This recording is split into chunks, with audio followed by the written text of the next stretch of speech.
There love a specific kind of exhaustion that you carry.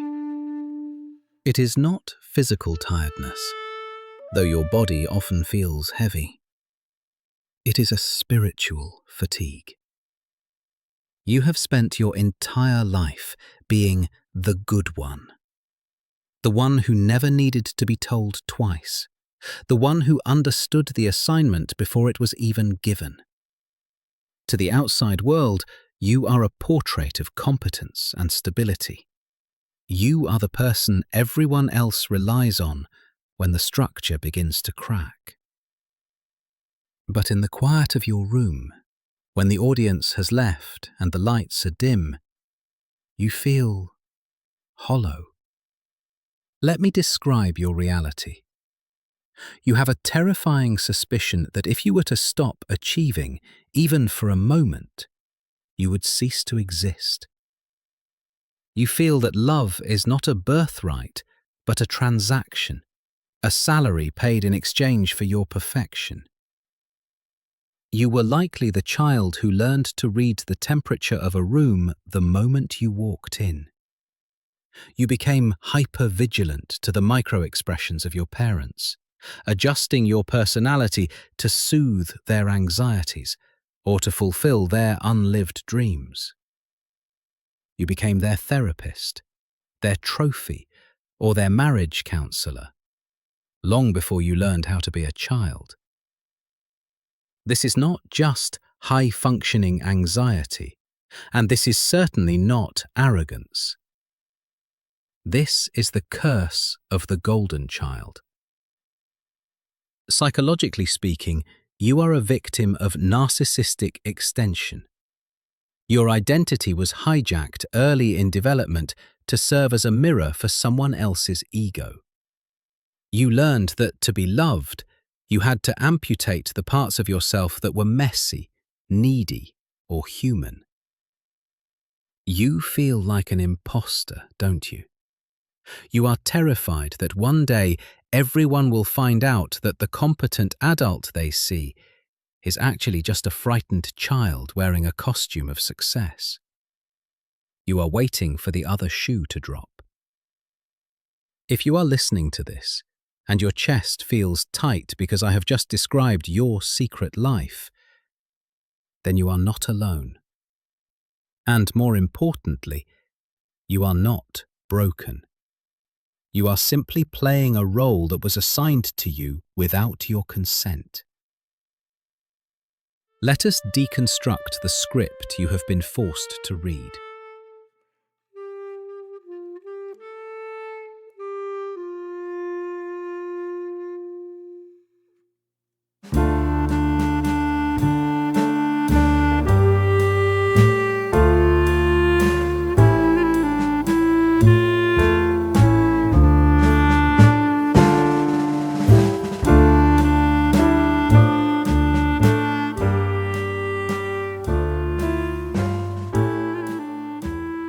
Society often misunderstands you.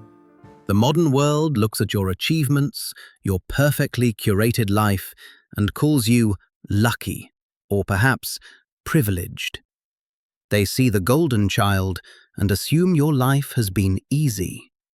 They are wrong. They confuse achievement with ease. They do not see the crushing weight of the pedestal you stand on. Let us speak the truth that you are too polite to say. You are often surrounded by people who are allowed to be messy, people who are allowed to fail, people who can be reckless with their emotions and their choices because they know you will be there to clean up the debris. You have been labeled a people pleaser, a perfectionist, perhaps even control freak. These are insults thrown by a world that benefits from your labor but resents your competence. But I see it differently. I am here to defend you against these accusations. Your perfectionism is not vanity. It is a survival mechanism. When you were a child, being perfect was the only way to ensure safety. It was the only way to stabilize a chaotic household. You learned that if you were flawless, your parents would be calm. If you were impressive, they would be happy. You didn't choose to be rigid. You became the structure because the adults around you were fluid. You became the parent because your parents were children. And that people-pleasing tendency, that is not weakness. That is an elite level of empathy. It is a hyper-developed ability to anticipate needs before they are spoken. While others walk through life blindly crashing into one another, you are navigating a complex emotional minefield with the grace of a dancer. The world calls you uptight because they envy your discipline. They call you cold because they cannot fathom the depth of the fire you hold back just to keep everyone else safe. You are not broken for needing control. You crave control because, for your entire life, you have been the only thing standing between order and total collapse. So, let us drop the shame. There is nothing wrong with you. You are a warrior who has been fighting a war that nobody else even noticed was happening. But this armor you have built, as magnificent as it is beginning to suffocate the person inside it. The strategy that saved you as a child is now killing you as an adult. Why does it feel like you are trapped in a prison of your own making? To understand this, we must look beyond psychology. We must look into the shadow.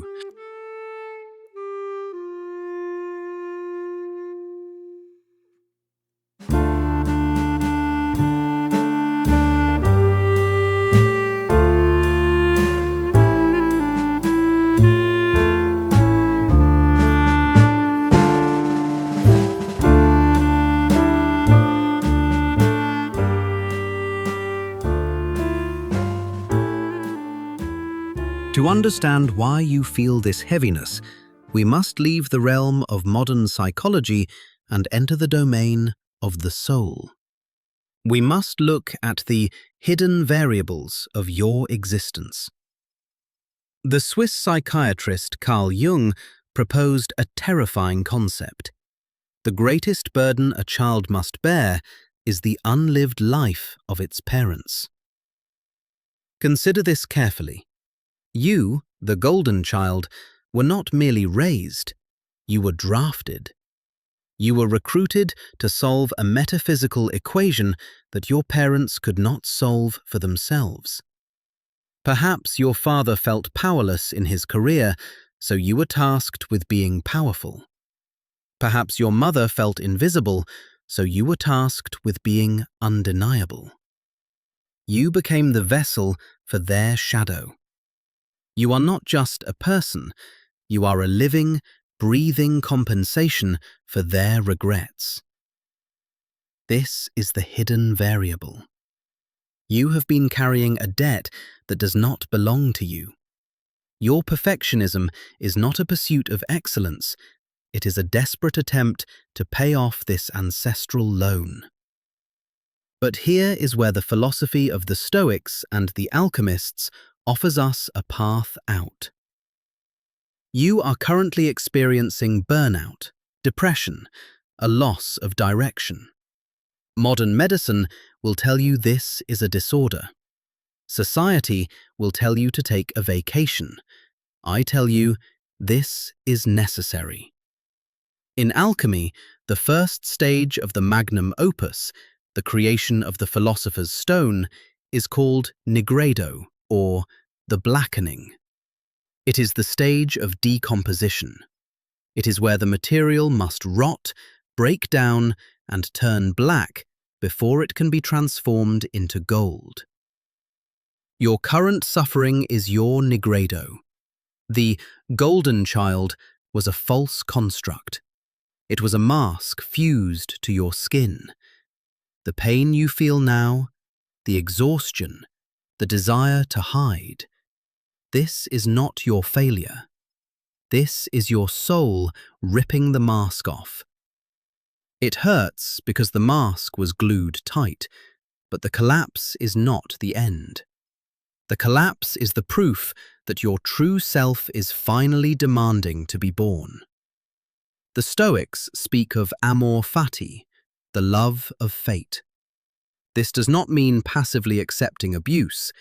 It means accepting that this specific burden was given to you to forge a specific kind of strength. Think of it this way. The golden child phase was your training ground. It gave you discipline. It gave you the ability to read minds. It gave you a work ethic that terrifies ordinary people. Now, the universe is asking you to take those weapons, which you forged to serve others, and finally use them to defend yourself. You are not falling behind. You are in the process of retrieving the projection. You are handing back the unlived lives of your parents. You are saying, "This ambition is yours, not mine. This fear is yours, not mine." This is a painful exorcism, but it is the only way to find out who you actually are when you are not performing for an audience. The darkness you are in is not a tomb. It is a womb. You are not dying, you are molting.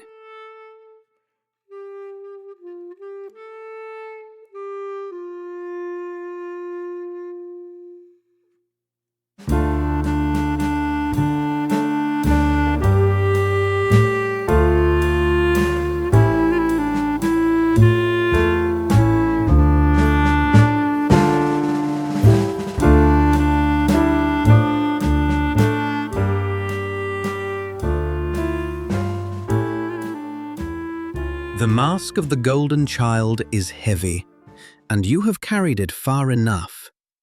Here, in this digital space, you do not need to perform. You do not need to be perfect. You only need to be present. I want to invite you to do something that might feel dangerous, but is actually safe. In the comments below, leave the weight you have been carrying. Write down the expectation you are finally ready to put down. Or simply tell us about the moment you realized the pedestal was actually a cage. Consider the comment section not as a public forum, but as a collective archive of our shared truth. Your story will not be judged here. It will be witnessed. If you are a lurker, if you usually watch in silence, I invite you to break that silence today. Just once. Let us know you are here. You are not alone in the Negredo. Welcome to the sanctuary.